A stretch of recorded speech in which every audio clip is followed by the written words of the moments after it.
it is finally time. After about 7 long months, it is the FCS selection show. We will see who the top 24 teams are. Before we get started, I just want to say thank you to everyone. This the FCS started off basically as the dumping grounds for the FBS, and everyone here and came and made it what it is. I want to thank Baba for all the help he's given us. I want to thank the committee for doing everything. I want to thank Tenny for taking the non-enviable position of being the committee chairman, and thank thank you to all of you, every one of you that has coached a game, that has produced content, Campbell, who has put the articles out, anyone who does anything for this. If you supported the podcast, we do. Thank you. You guys have made the FCS what it is today, and this is a celebration of what it is. Now that I've gotten that done, very quickly, I'm going to read through every single team that the committee considered. It was a list of 35, so really quick.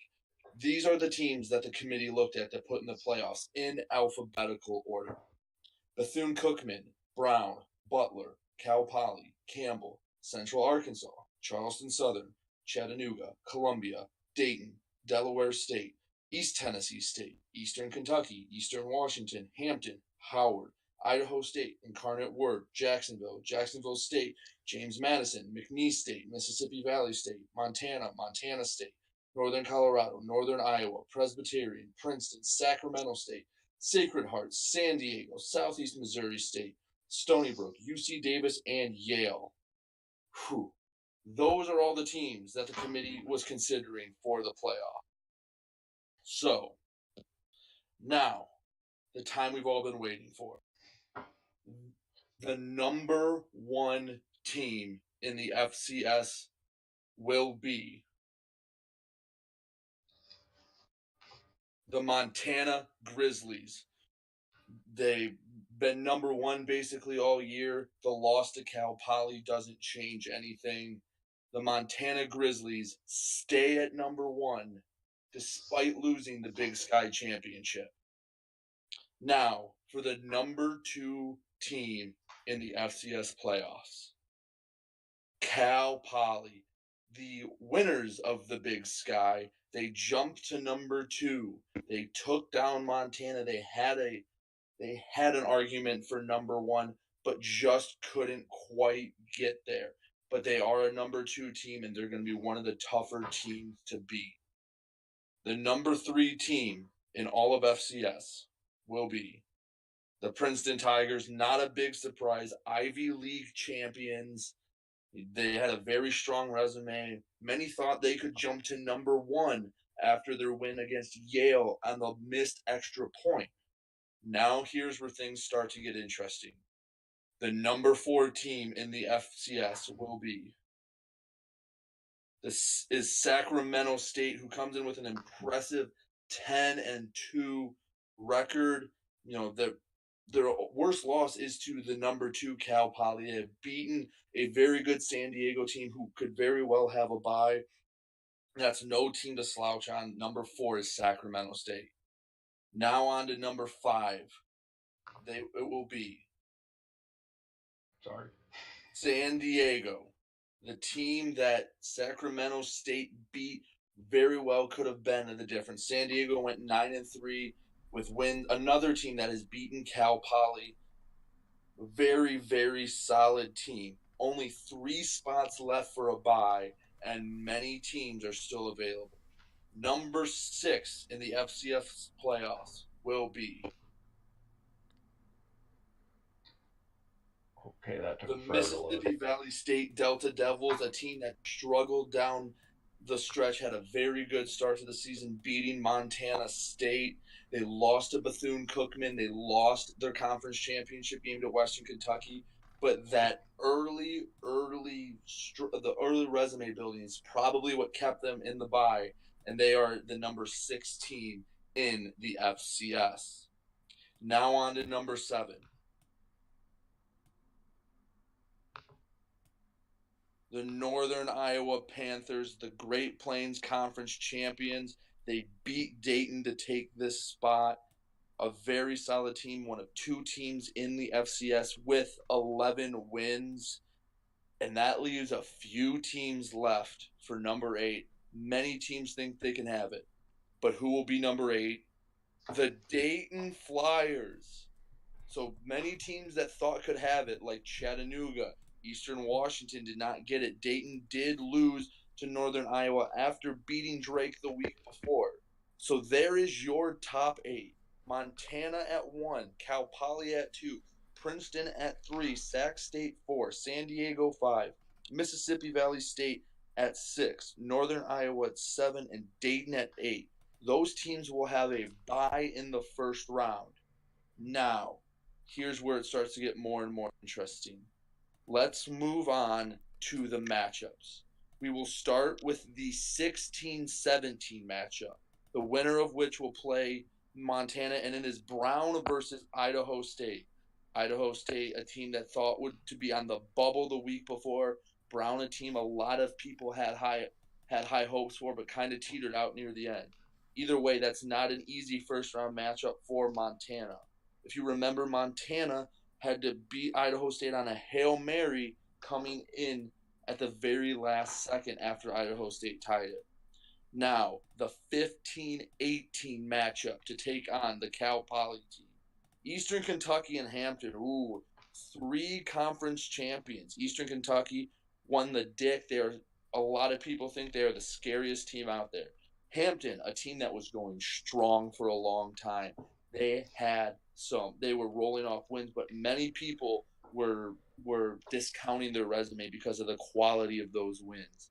But you win a conference, you're in. So both Eastern Kentucky and Hampton are in, and the winner will take on Cal Poly. The next matchup to take on the number 3 Princeton Tigers, the Bethune-Cookman and Jacksonville State. Bethune-Cookman won the Atlantic Sun Conference. They came on strong late, beating Mississippi Valley State, beating Chattanooga, teams that were fighting for a playoff spot. Jacksonville State went 9-4, their best win against Campbell, who was 8-4, and their worst loss against a North Carolina A&T team that went 5-5. Jacksonville State comes in at number 19. Now, the 13-20 matchup to take on number 4 Sac State is Butler and Presbyterian.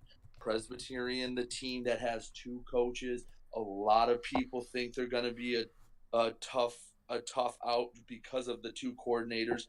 Butler, a team that many are high on, including Drew. He thinks they're one of the scariest teams in. They were fighting for a bye before their loss to North Dakota State.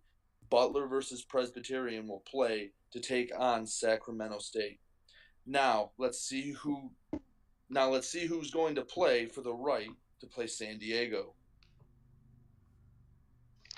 Wait, hold on. I'm sorry.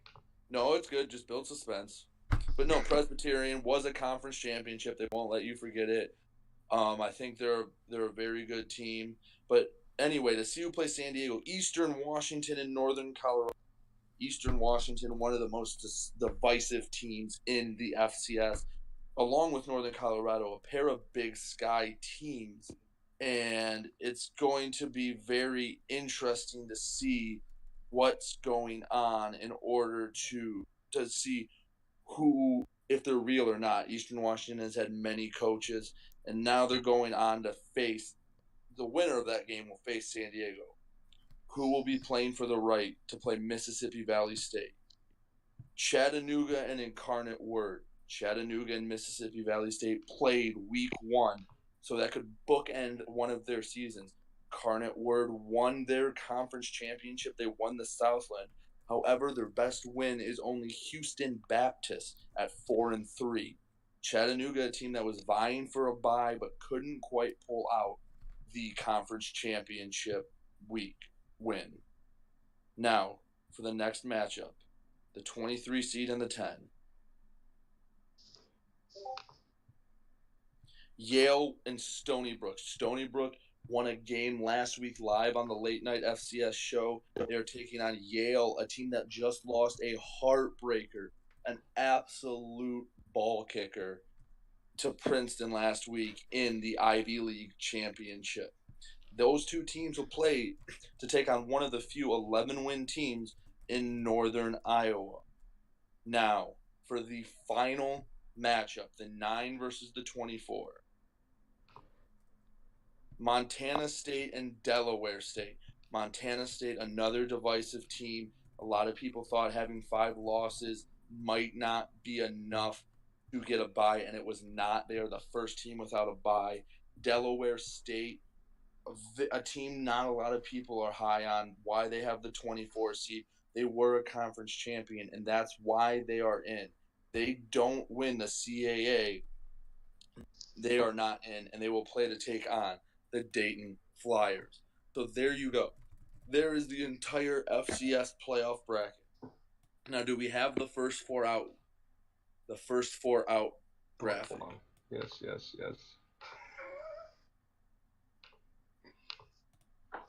So Howard at number 25 went 8-2, did not get in. Columbia, McNeese State, and Southeast Missouri all out. Howard, a team thought a lot of people could get in at 8-2, but they did have a win over 9-3 Hampton, but must have just missed out. Now remember, they're not saying Howard is better than a Delaware State or Stony Brook. According to this, you need to be number 20, a top 20 team to get in as an at-large with the conference champions taking the auto bids. Now, Tenny, are you ready to get grilled? I'm just trying to figure out where these rankings.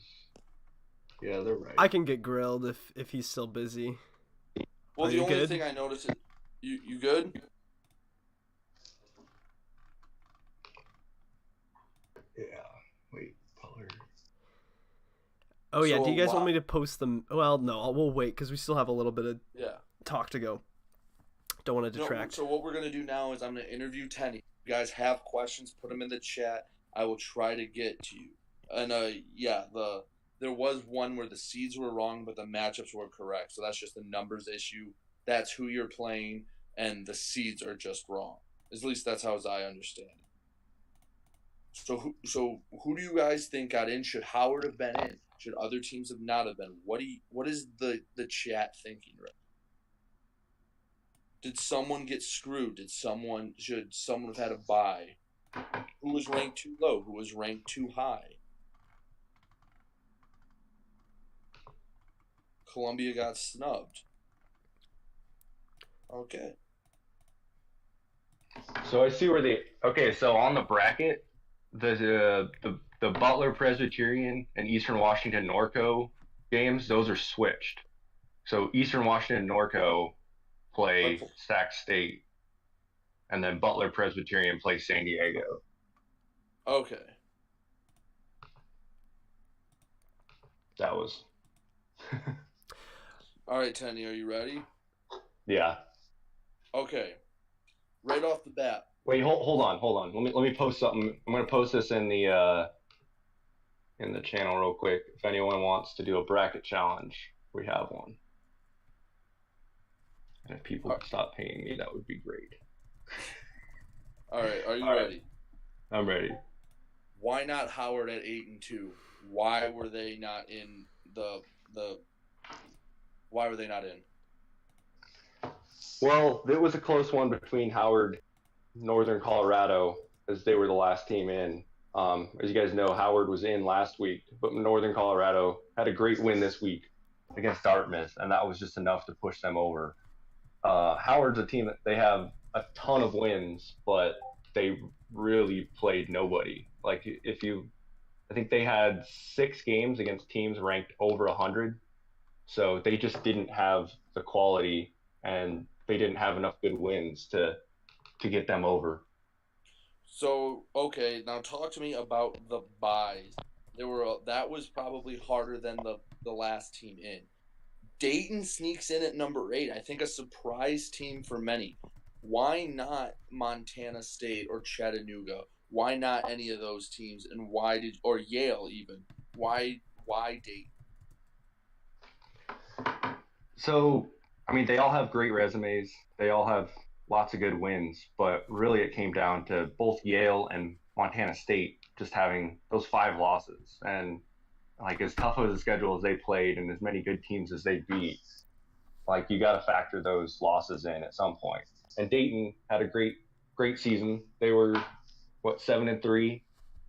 They had that win over Northern Iowa. They lost the championship, but they've proven that they're a good team and been solid all year. Yeah, Yale and Dayton, both their best wins are also their best losses, and they're both in the championship game. It's just that Dayton, they have similar strengths of schedules as well. It's just that Dayton was 7-3, Yale is 8-5. So it's pretty much if Dayton went 1-2, would they still be a seed? Probably not. So Yale was too far down, and then of course Yale and Montana State both with the 5 losses. It's really tough to put up there. So yeah. Now, talk to me about the top 3. Everyone was making arguments for Princeton, Cal Poly, or Montana to be number 1. Was Montana's resume just too strong to drop them even with the loss? Yeah, they have a strong resume. They've been great all year.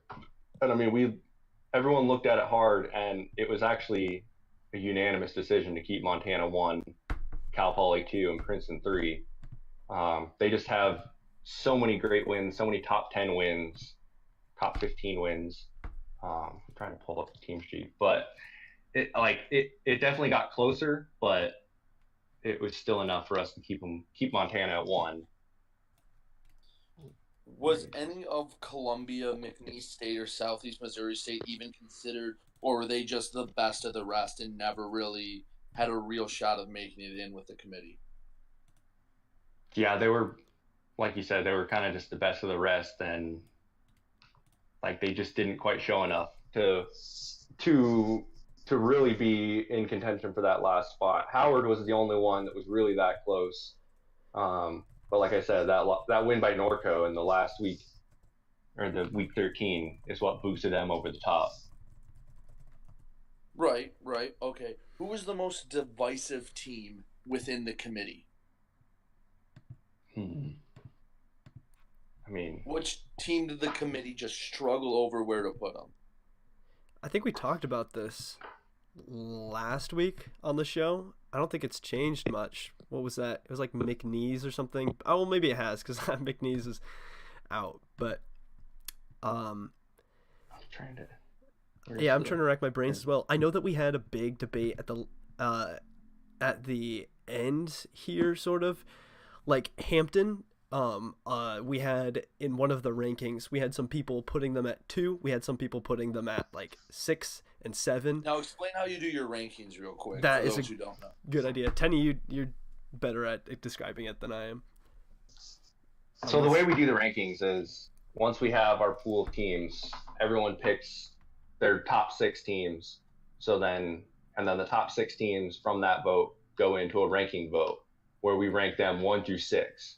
And then it's an aggregate score. And everyone does explanations, and we argue about it and talk about rankings, and people are free to change or, whatnot. And then we take the top 3 teams from that ranking round, and those become the 1, 2, and 3 team. And then any team that didn't go through goes on to the next round where we voted in some other teams in the same as the first round.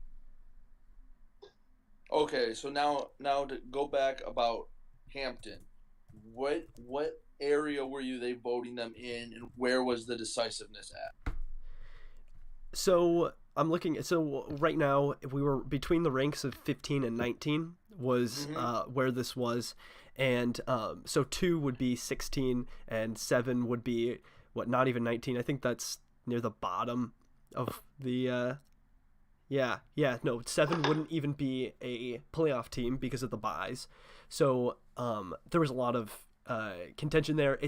You can kind of see it because when you look at their resume for Hampton, it really comes down to how you rank teams, because they had 5 wins against the bottom 25 teams. And then you have 1 win that's could be considered a statement win against McNeese State. And then you have different. So it comes down, or it's about how much do you value that win against McNeese State, and how much do you value wins versus quality of the wins, and that varies probably the most among the league or among the committee members. So that's why they were pretty divisive. They also had good Okay. losses. I do want to open it up to the chat. What are some questions you have looking at this that you really want to ask the committee? A certain team that you saw, a certain ranking, why someone was here, not there. If anyone has it, put it in the selection show chat. But yeah. So about how long did it take for you guys to get this process out after the conference championships ended? So we started them immediately. Like once conference, like I was inputting games and making sure all of it was there. So once midnight struck on Saturday or Friday,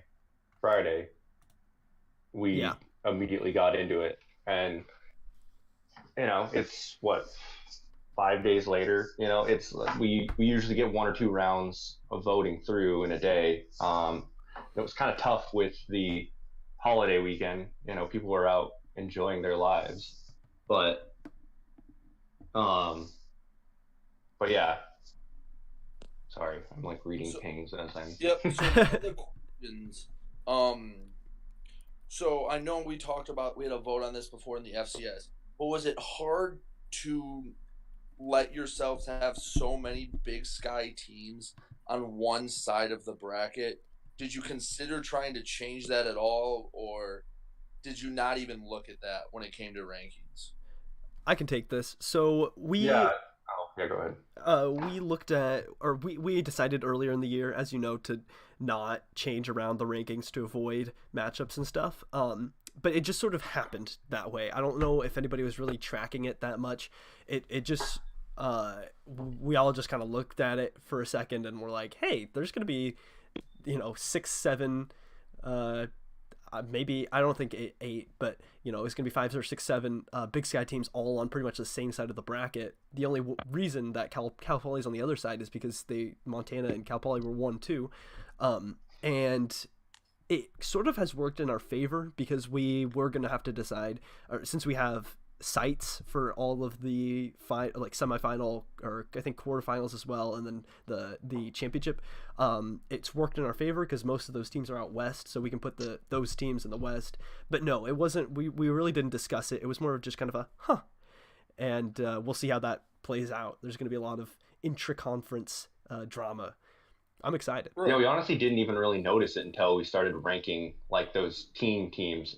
Like if you look at it, how many Big Sky teams are in the top 8? A lot. 5, and 4 of the, or 3, or no, 4 are in the top 8, and 3 of those just happen to end up on the same side, and then the other ones just kind of fell in right behind.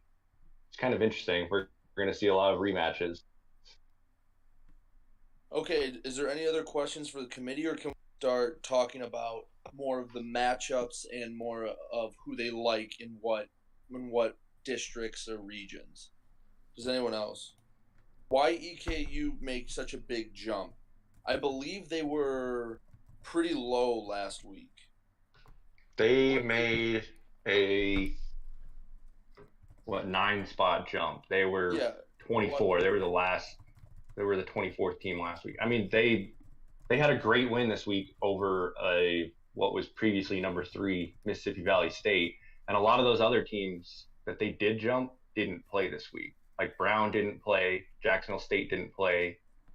Some of the other teams that ended up falling out, like McNeese didn't play, Columbia didn't play. So they just, they got that quality win, and nobody else added anything to their resume. Yeah. Okay, that seems fair. All right. So if there's no more questions, I'll come back if you think of. But what matchups intrigue you two in the first round the most? For me, just looking at it, you have Eastern Kentucky Hampton, I think, is very intriguing. But Butler Presbyterian's another one, which I think a team that could make a run will go out in the first round. How about you guys? That's a good question. Wait, Um, what? you, Sorry, I was like reading something. I'm sorry. I'm like No, so distracted what right now. what first round matchups are most intriguing to you? And you can't say Idaho State Brown or my game, yeah. yeah, or Montana State Delaware State. So I've actually been going over it. I'm gonna post an article in a little bit here about all of the first round matchups and what it means for the coaches and stuff. So as I've been going down it, one of the things that intrigues me, just based off of in conference matchups that nobody it's sort of under the radar, is Bethune Cookman and Jacksonville State. Really intrigues me because Bethune Cookman came into the league.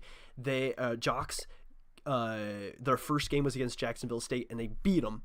And since then they've gone on a tear. They've only lost one game, and Jacksonville State has been the bounce back guy. He started 0-2 and he's consistently built up his resume all year. So I think that this is going to be one of those matchups where everybody's going to be favoring Bethune Cookman, but you can't count out Jacksonville State because they've shown that they can consistently overcome obstacles as well as improve throughout the year. So that's one that I'm going to be keeping my eye out on, especially because they're both. I mean, Jacksonville State's not very active outside of their conference chat, but Bethune Cookman will know what's going on with that game because they're active Discord members.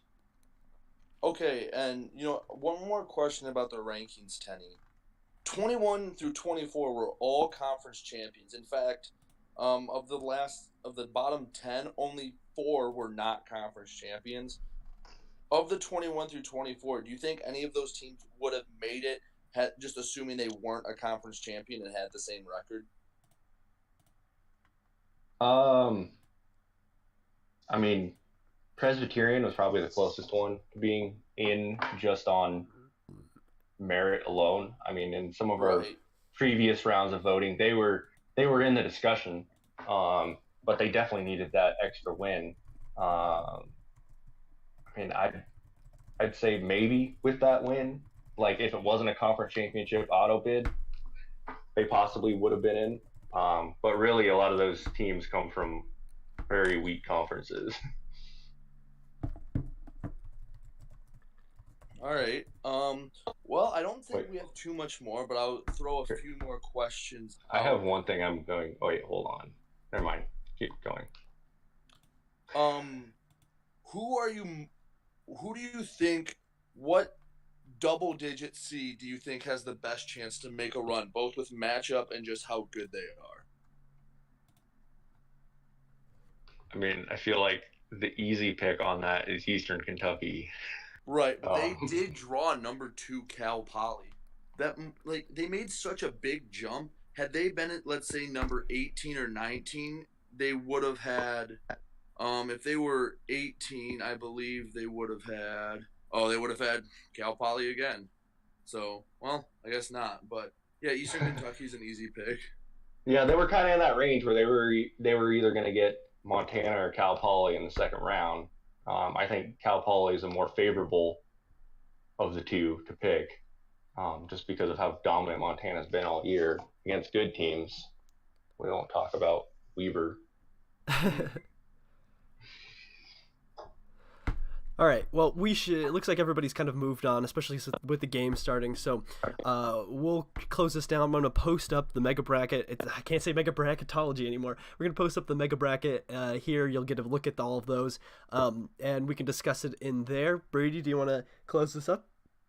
Yeah, I guess. Again, guys, thank you for everything. Thank you, being the committee chairman. I know it's not an easy job. Congratulations to everyone who made it, and good luck to everyone. Even if you're in the mega bracket, good luck there. And thank you for joining us. I believe we will have our shows throughout the playoffs, and good luck. This is for Tenny, the committee chairman, Danny, the dingo, and myself. We wish you good luck.